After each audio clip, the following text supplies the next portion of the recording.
So we bring you here the designers, developers, and people who look for a solution from around the world. So Josh, you give us an explanation what you're doing, and the stage is yours.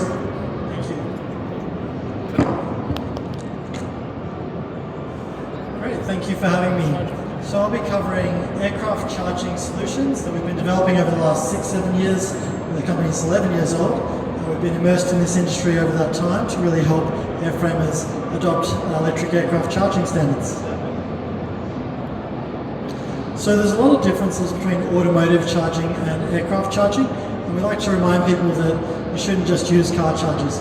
Now, while there are some great things to learn from the automotive industry, there's a lot of what not to do, because automotive charging has often been opportunistic and more luxury to have a public charging network, whereas aviation is an essential bit of hardware to make sure these eVTOLs and flight training aircraft are charged quickly and reliably to get back in the air again. So there's 4 major differences. I emphasize that a lot of these aircraft have at least 2 or more redundant batteries, and at least 2 inlets make sense to distribute the power across the airframe. So unlike a car with just one inlet, one quadrant of the car, you've often got these spread out inlets in aircraft. So you have to factor that in. Cars can also park quite close to these tall car charging cabinets because they don't have wings. With a 50-foot wingspan, you've got to factor in that a standard stationary car charger is not going to be suitable.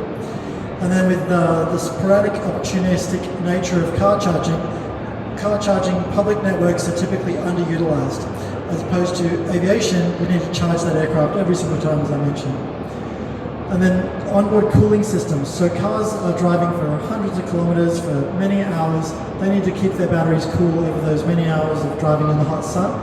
Aircraft, especially eVTOLs, fly for such short time periods with current battery technology that there's barely enough time for the thermal mass to get hot, so it's more important to cool it before takeoff. And in fact, cooling it off-board saves you about 30% of the weight of the battery, because there's often a 50% weight penalty by adding an onboard liquid cooling system to a battery. So I re-emphasize, using car chargers is not the way to go. Yes, for prototyping, people have done this, and that's fine. We respect to use what's available. But there's a lot of factors with cable lengths, different charging standards, and supporting advanced software features and upgradability in the future.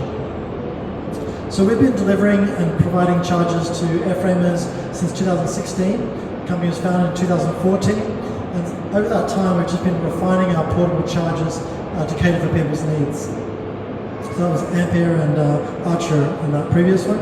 We've also been operating the world's first commercially certified electric aircraft as a flight trainer, the Pipistrel Alpha Electro, since 2017. So again, a real-world commercial operator through our sister company, Fly-on-E. We understand the pain and the cadence of operations of having to deal with electric aircraft on the apron. We have 3 of these Alpha Electros in Perth, Western Australia. So we're providing end-to-end solutions, not just the portable chargers. That's obviously important, but often when you start putting more and more power at airports and vertiports, there's not enough grid power. So we're often adding containerized batteries to supplement the grid power to make sure we can deliver these high-powered charging loads and get the aircraft up and flying again. We also provide onboard charge electronics. So this is our charge controller. It's the smallest charge control unit on the market and aviation certified. So usually car charge control units are quite chunky because they don't need to worry about stuffing it inside a car fuselage. But if you're trying to stick both your inlet and your batteries and everything in the wing of an aircraft, you really want to be as compact as possible. Now these are interchangeable, so if you are currently using CCS 102 in US or Europe, you can start with one of these for CCS 102 and then move to the SAE standard we're promoting, which is based on the GBT coupler. So it's the same DC fast charging you're familiar with in China for DC fast charging, but we're adopting that for aviation.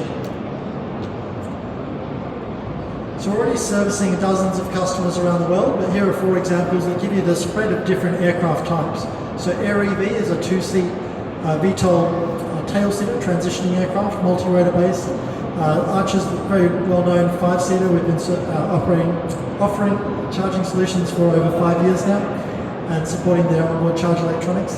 Ampere we've been supporting for over 6 years with their hybrid aircraft. So even though they're hybrid, they're parallel hybrid, they are still needing to charge every single time because that's the most cost-efficient way to get the energy back in instead of wasting power from the petrol engine. And then Zhuhai is a great example of a one-seat high-speed transitioning aircraft for the emergency medical services examples. So all these different aircraft give you an idea of the complexities of different amounts of power and the different locations you have to charge at. So we've partnered with a bunch of great people developing software and cable management solutions, including Vertisim and Florida, helping model all these vertiport sites so that you can see how much charging power you're going to need and how you're going to have to manage the charges. So this is an example of our 250 kilowatt charger coming out from a 500 kilowatt hour battery energy storage system. And this is an example of a training aircraft being charged down on the apron. So you can end up having aircraft in the way, and you can bring that charger through the middle of other aircraft and around the back of aircraft if needed. So that flexibility is really critical without wearing out cables, dragging them on the ground. So about standards, you heard earlier the people here about Charin. Charin's a great group for European and American standards, but hasn't been well adopted in China, where GBT's been dominant. And then they have the megawatt standard that was mentioned. We are adopting that megawatt charging standard for much larger aircraft, like 9 to 19C, but for the sub-half megawatt power levels, we highly recommend the SAE 6968 standard, which, as I mentioned, is based on the GBT coupling. And we're recommending that internationally for many reasons. Joby have their own proprietary standard, which has both liquid cooling and dual power in the one coupler, but it's very expensive and it's very specialized to dual battery liquid cooled eVTOLs. So some eVTOLs are adopting that, others are adopting 6968, and some are still using legacy CCS 1 and 2. So we're trying to get some convergence from the industry, particularly to move away from CCS 1 and 2. So why CCS 1 and 2 couplers are problematic is because they have an AC power system that is redundant on almost all aircraft. Most eVTOL especially, and even fixed-wing aircraft, cannot justify the weight and volume that takes up to do onboard AC to DC charging. They just want DC only charging to save weight. So a dedicated DC only charging coupler is already better from that point of view, and you don't have the redundant pins. But also the locking mechanisms on the plug instead of the inlet. So these inlets are a lot more compact. This is the GBT inlet, which we use for AS6968 SAE standard. The CCS 1 and 2 inlets are at least twice as big, have a locking mechanism on the CCS 2, which could fail and be a maintenance issue. So we suggest this for compactness and higher power density. There's actually larger pins in this, even though it's physically smaller, so it can handle about 25% more current for the same temperature ratings. Last point I'll make is it's got an auxiliary power system, so 28 volts can be fed up through this same cable to charge the low voltage system as well, your auxiliary battery. And that's important if you're trying to reduce weight on board for DC to DC converter. You may still have a small DC to DC converter just to supply that auxiliary power, but you can minimize the size of your battery and that DC to DC converter if you're charging your auxiliary power at the same time as charging your high voltage battery. And then there's only subtle differences between GBT and SAE standard we've developed. Physically, they're identical. But we do recommend some higher quality materials than the standards for GBT, particularly for aviation. And we have some higher voltage standards as well. But otherwise, we are making it backwards compatible. So even if you have designed your aircraft for GBT, it will charge off 6968. But if you design it for 6968, you can choose not to be backwards compatible if you are concerned about the quality of GBT chargers. So there's that one-way opportunity is to always be able to charge GBT aircraft, but not necessarily charge SAE aircraft from GBT chargers if that's important to the quality control of what's charging those aircraft. So I re-emphasize we're an end-to-end product solution provider. We're already delivering 40 and 80 kilowatt chargers now. We have been for many years. And the 240 to 50 kilowatt range of chargers are coming out soon. And a 640 kilowatt charger is coming out next year with dual 320 kilowatt plugs on it. And that will also have liquid cooling for off-board liquid cooling built into the charge dispenser. So we are ISO 9001 certified as a quality management organization. As I said, we're 11 years old, so we've been at this for a while. ISO 14001 for environmental certifications and all the DOS certifications for defense and aerospace. So I emphasize that we've already been releasing the 240 kilowatt charger. We've got the 640 kilowatt vertiport charger coming out next year, and we've already had orders and interest from those, where you can have 2 cables charging 2 batteries of the one dispenser.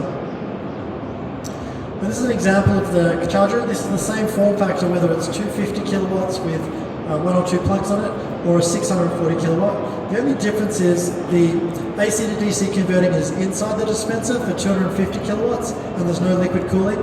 The 640 is off-board, so you have a containerized batteries and racks of charging away from the dispenser, and then the dispenser is just delivering the DC power. So different aircraft have different inlet locations. The majority of them are wing-based inlets, like Joby, Archer, a bunch here for Aero Asia and whatnot. So whenever you're carrying the batteries on the wings, it's more weight efficient to plug into the wings. So this is the example of what you do, where you bring the charger around the back, bring your cables up to the wings, and that leaves unobstructed access for passengers to get on and get off the aircraft without tripping over cables.